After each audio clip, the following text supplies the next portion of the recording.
Once you're happy with the placement of your figure, you will need to look at things like shadows and adjustment to your layer.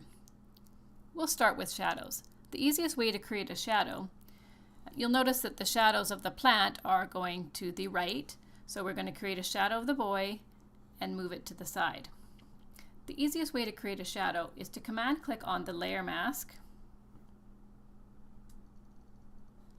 press command and click the thumbnail. That will create a selection around your boy. Since you've also got this other section that you don't want, use the quick select selection tool and click in the area that you don't want.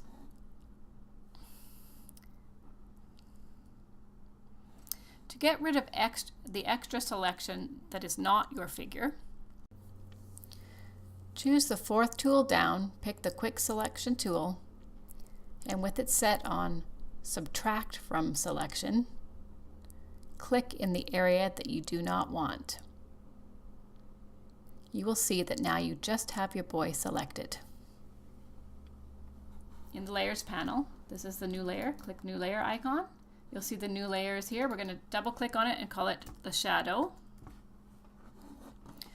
Now go to edit, fill, choose black. Click OK.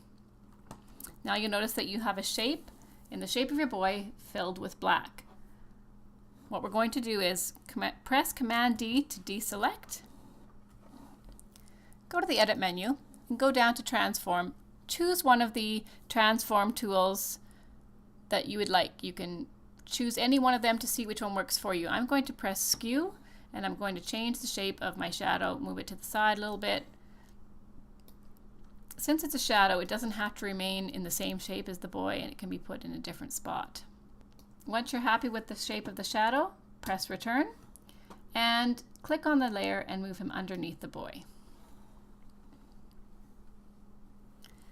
If you would like to apply the change the transformation, just choose transform again and click on any of the tools you'd like. There's a lot of different ones you can choose, and you might have to choose a variety of them to get your shadow exactly the way. The warp tool will help you bend around shapes, and you just got to practice with it to see the way you like it. When you're happy, press return, click on the shadow layer and change the opacity down. As you do that, you'll notice that the shadow will become a more natural shadow color. Try to match it up with some of the other shadows that you see on the photo. Okay? If your picture does not require such a large shadow, or the shadow in exactly the shape of your figurine, you can simply use a different way of creating a shadow. The other simple way of creating a shadow is to use the brush tool. Click there and choose brush.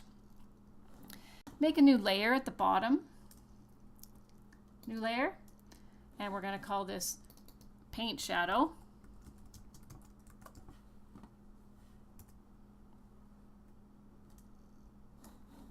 And simply, we're going to zoom up a bit, Command plus, so we can see what we're doing.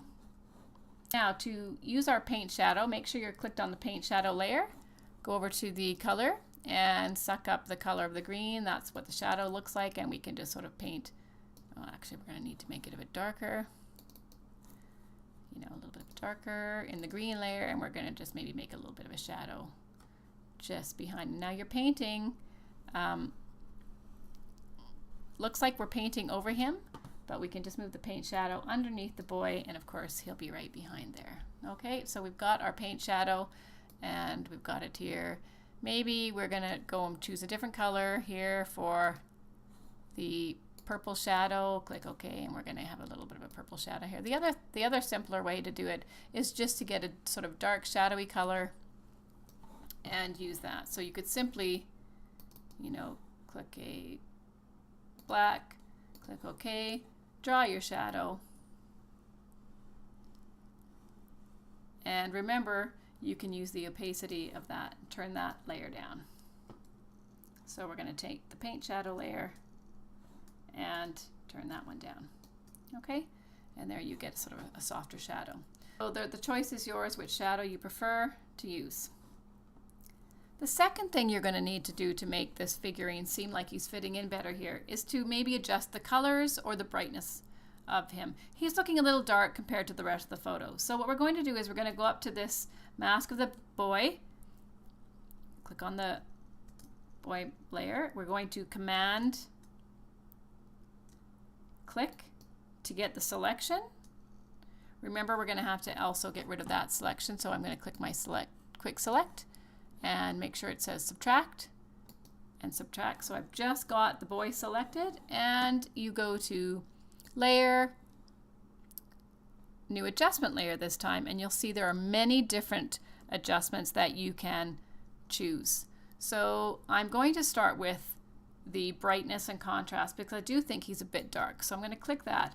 Now this brightness contrast layer will only be applied to the thing you have selected, which is in these little dancing ants. So click OK, and you'll see that we've applied a mask here for brightness and contrast. Again, with the mask, the only place the brightness contrast adjustment will show up or will be revealed will be in the white. So just to the boy, you go up to this area here in the panel just above the layers, and you can turn the brightness up.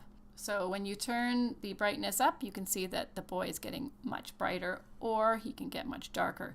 So this will be a good way to sort of make him match. It looks very bright in that picture with the flower, and I've done that. Now we can also say that maybe he's a little bit too colorful. He should be a little bit desaturated. There's a lot of layers you can do. So instead of clicking on this mask, I'm going to click on the one we just applied because it was just him. Command click, and you see I've just selected the boy. Now I'm going to go to the layers. I'm going to try hue saturation just for now to give you the idea. It will be applied only to the selected area, the boy. And I can change the hue, which would change the color. It makes him a little bit greener, makes him a little bit pinkier. So the hue probably I'm going to just keep like that. But what I really want is the saturation. Saturation going to the left makes him a little black all the way to black and white, or all the way to like really brightly colored. So I'm going to go somewhere in the middle, just a little bit more desaturated than he was before. And there you go.